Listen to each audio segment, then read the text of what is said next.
Welcome to today's conversation. We're going to talk about womanhood and navigating through your 4 weeks so you don't burn out.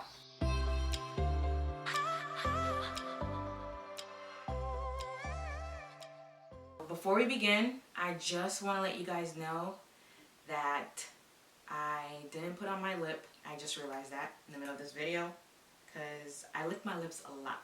I don't know about you guys, but I lick it a lot when I don't got something on there. I'm not a heavy makeup person. See, just lick them. So I'm going to apply my lip on. Let's see. Oh God. Quarantine got your girl out here. Well, we're all looking. We all are looking like we are being reserved, not vain, and not shallow, focusing on what matters, and that's working on what it is we need to work on to produce for the year of 2020. This year's not over yet, guys, okay? This year's not over yet. How does it look? I think I like it. Right? Doesn't look too bad. For a little extra, I use this matte lip gloss, courtesy of R.Michelle. Love. Now watch this, guys. I only put a little bit, and a little goes a long way, okay? It really gives me that extra pop. And there you go. It smells so good, I could eat it. I used to be a weird kid. I used to eat things that smell good, but you're not supposed to eat them, like the little chapsticks or the little lip balm. I would lick my lips all the time because it would smell so good, like blueberry or strawberry or raspberry. And yeah, that's how this look. Alright, so let's get into this video. I recently listened to a podcast that explained the 4-week cycle of a woman. So it's not just going through your menstrual cycle. It's actually a 4-week process that your body goes through, all right? And it blew my mind to see what it has to do with what we do on a daily basis as women. Quick disclaimer, if you're a guy, I suggest you hop off because we're going to get deep into the conversation of everything cycle, womanhood, burnout, being drained, and how you can tap into that energy side of yourself. Now that we moved the disclaimer, I took notes because I really wanted to share this with you guys because I truly believe that this is something that you guys can benefit from. I have benefit from it. I used to really deal with my cycle in a very negative way, especially when it came to having to do things for my business. I would feel burned out and felt like I need to just keep on pushing even during really bad cycles, and that's a no-no, guys. That's an absolute no-no, and I'm gonna tell you why. First thing first, there are 4 phases to your cycle. There's your menstruation, follicular phase, there's your ovulation phase, and there's the luteal phase. Your menstrual phase is usually where your energy dips. You tend to feel a little bit more introverted. You don't want to really mingle with anybody. You want to just sit on the couch, probably grab some ice cream, some chips, if you're living that lifestyle. If not, probably just grab some healthy snacks, sit on a couch, and binge out on your favorite show on Netflix. That's your menstrual phase. Your follicular phase is where your mood starts to elevate back up, right? It starts to pick back up, you know? That's when your hormones begin to elevate and your energy starts to pick back up, and it feels like spring. That's your follicular phase. The 3rd phase is your ovulation phase. That's the phase where you're the most fertile, you're in tune with your body is creating, you're in a creation process, so your whole vibe is just the best. Your skin is glowing, you look like you are just on cloud 9. And then the fall comes. That's your luteal phase. That's when your body starts to approach menstruation again, so your body starts to prepare for it. That's a phase where you feel like, I need to pull away a little bit because I'm starting to go into that place that feels like winter, and that is like winter for those who have really bad menstruals. It's like winter, all right? So those are the 4 phases. Sarah, why are you going over 4 phases? What does it have to do with being burned out, your moods and everything? Well, it has a lot to do with it. Your 4 phases are instinctively designed to move through them if you are tapped into them. If you are in tune with your 4 phases, you know when they're coming, you know how you are when they come, you know how you operate, you know what works for you, you can schedule things around it. So that way you can live a life where you're not burned out and you're listening to your body. Check it out. I have it in my notes. The way that you can avoid a burnout and tap into your energy and your production and your rest during the 4 weeks is by, number 1, listening to the first phase, which is the follicular phase. Your follicular phase is when you are ready to initiate and begin. So that's when you're ready to set some goals for the month. That's when you're getting ready for the next few weeks to come, keeping in mind that my menstruation is coming, so I want to prepare all of my work. I want to prepare all of my goals for the next few weeks to get ready for that downtime during my menstruation. That's when you want to start making action steps. That's when you want to start to implement routines for your family, for yourself. That's when you want to start to put some things into concrete. You have phase number 2, which is your ovulation phase. Your ovulation phase is the phase where you want to connect and do. That's a phase where you do, you create, and you hustle. I don't know if you've experienced this, but usually during ovulation, what happens is your body is in a process of creation.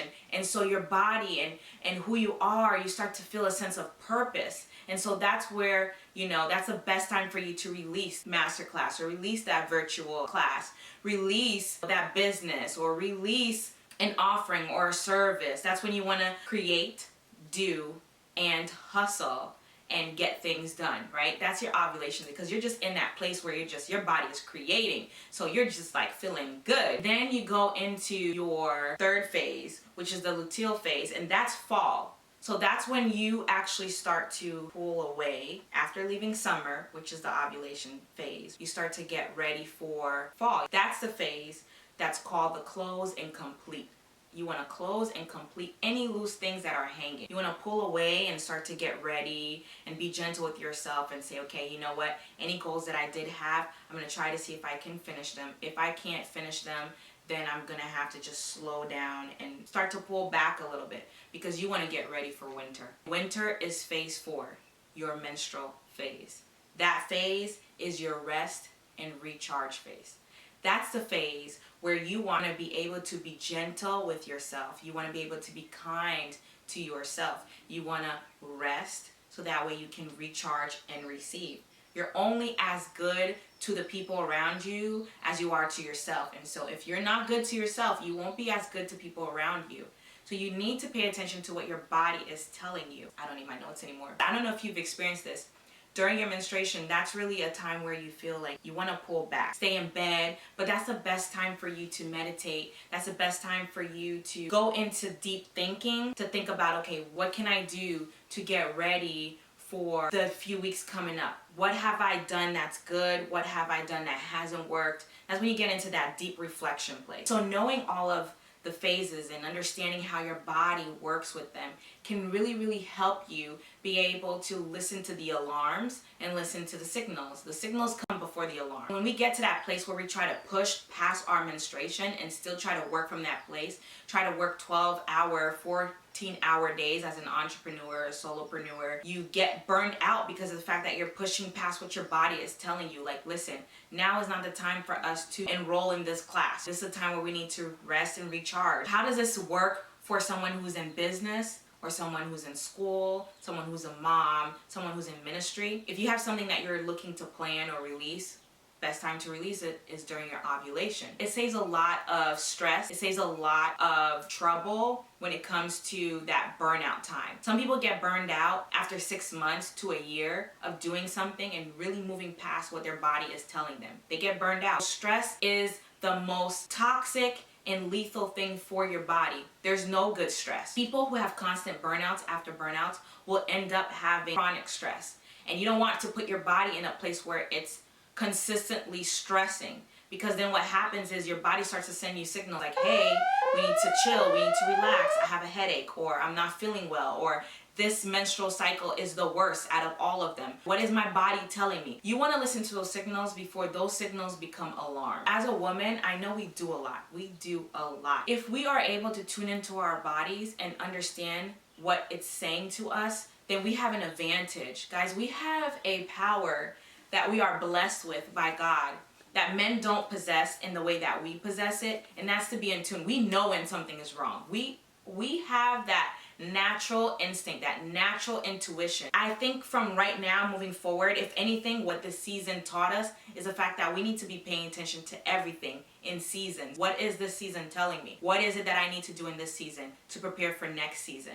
It's all about being prepared for the next season. You don't know what you're gonna face in that season. When I discovered this, I was just like, wow, this really has helped me in my business. When we release something, we have a conversation about it, and we talk about, is this a good time to drop this? Is this a good time to release this? Maybe we need to hold this back. Maybe now's not the right time for it. Things can always wait, guys. When it comes to self-care and your health, things can always wait. You have to listen to your body. Don't want to listen to your body when it's too late. I want to challenge you guys to really pay attention to those phases. Get in tune with your body. Take some notes. Start to really know when certain weeks, what it produced for you. I grew up in a Haitian American household, and my mom always used to tell me, she used to say, listen, when your menstrual comes, don't be lifting anything heavy. Don't be doing this. Don't do that. And I never really understood, but she was preparing me. I used to think that some of the things were like myths. There's a lot of myths that we have. It all makes sense. The importance for that was to rest.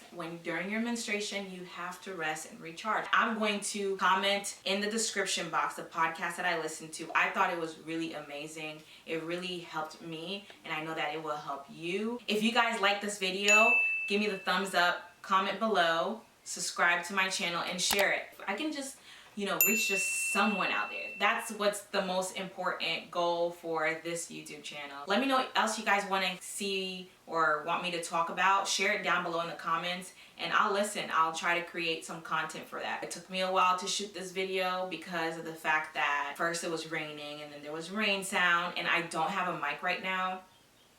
I just ordered a mic. It's coming. And so the audio to the videos will be better, guys. I promise you. Thank you guys so much. We'll see you next week.